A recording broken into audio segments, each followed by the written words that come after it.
everybody. Your friendly neighborhood old soldier coming at you today from Robeson County, North Kakalaki. I hope this finds everybody doing well. All the mothers out there, grandmothers, great-grandmothers, mothers-to-be, fur baby mothers,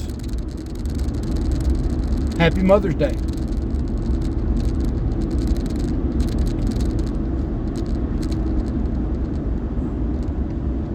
Anywho, anyhow, anyway, that's for you, Brother Kyle.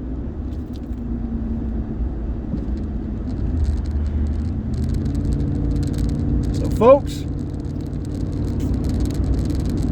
watching the news again this morning. Another food processing plant burned up. Yeah. Another food processing plant burned up.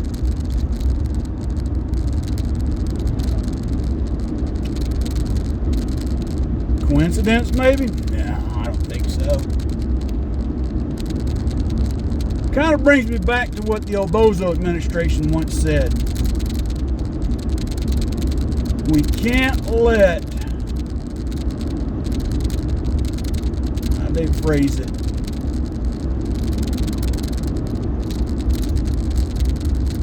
I'm trying to think how they phrased it. I'm catching a brain fart today. But basically, can't let a stressful or in a crisis, can't let a good crisis go to waste. Even if you got to manufacture one. Of course, they don't tell you they manufacture them. See, because now I got it going through my head right now, folks, that part of the reason why these things are happening on the potential food shortage is that,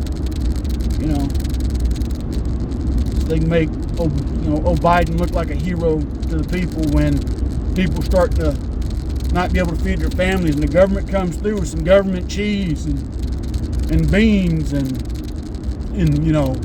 18-year-old freeze-dried bacon and this, that, and the other to give to the people so they don't starve, So,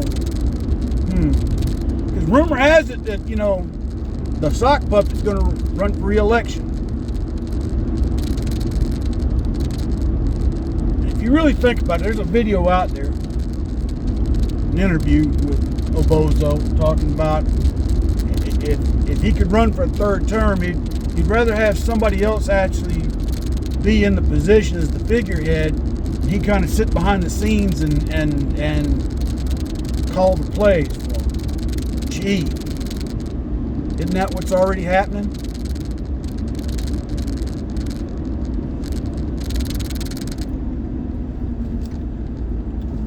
To say that the deep state doesn't exist, that's a lie. So what do we do about it? All I can tell you is to keep putting away the dry goods that you possibly can get. Can your own goods if you know how to do that. Come this fall and winter, if you don't know how to, learn how to hunt, fish.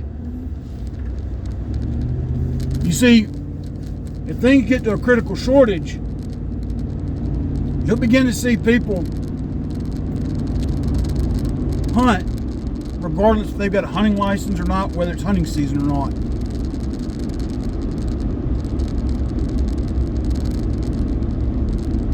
Desperate times calls for desperate measures.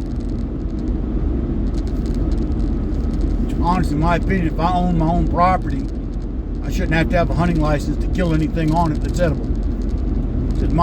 Just my opinion. Now, if I'm going to go on somebody else's property or on public land, I guess I better have a hunting license. But to me, if a doe or a buck shows up on my property and my family's starving, I'd be damned if I'm going to worry about having a license.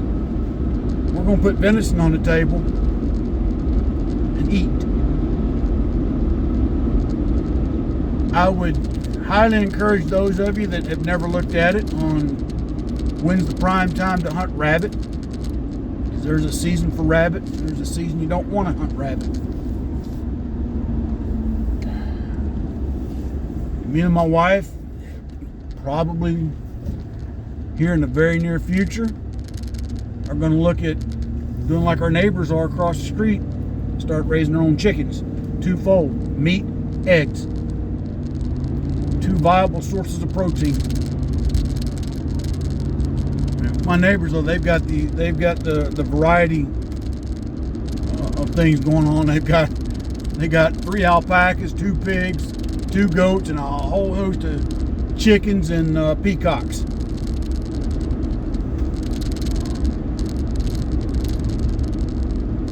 The other thing, folks, vegetable gardens.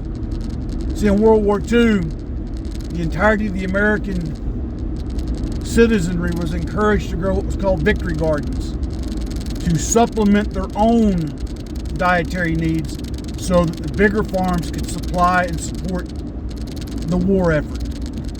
Okay?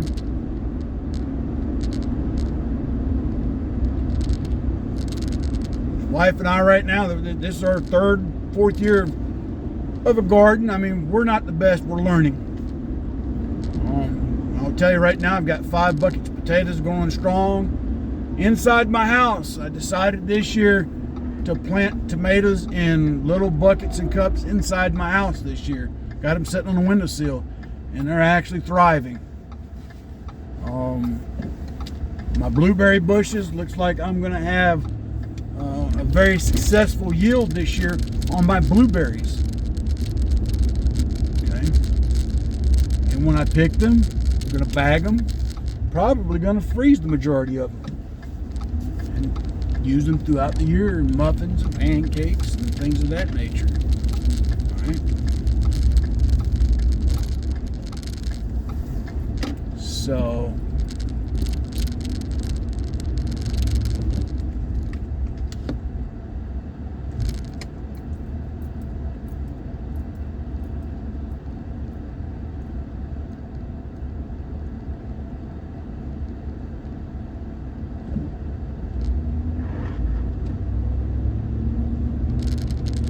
sorry about that. There's a school on right up the road from my house, and they're letting the kids play right up on the edge of the freaking road, and one of them just tossed the ball across the road by accident. And she started not to look, and she started when she went across the street. I don't mind kids playing recess, I get that. Right there on the edge of the street. I'm about to get back to the house. I'm going to call this.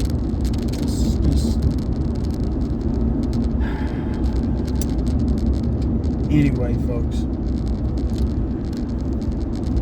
look at your gardens. You don't have to plant in the ground. You can plant in buckets, above ground, raised gardens. That's something that I think we're going to have to do where I'm at next year, is a raised garden. Some advantages to it. You ain't got to stoop over as far. Weed mitigation's a little easier. I've noticed that with my potatoes in the buckets. No weeds. Knock on wood there. But folks, y'all stay safe, stay vigilant, keep your eyes open, ear to the ground, neck on a swivel.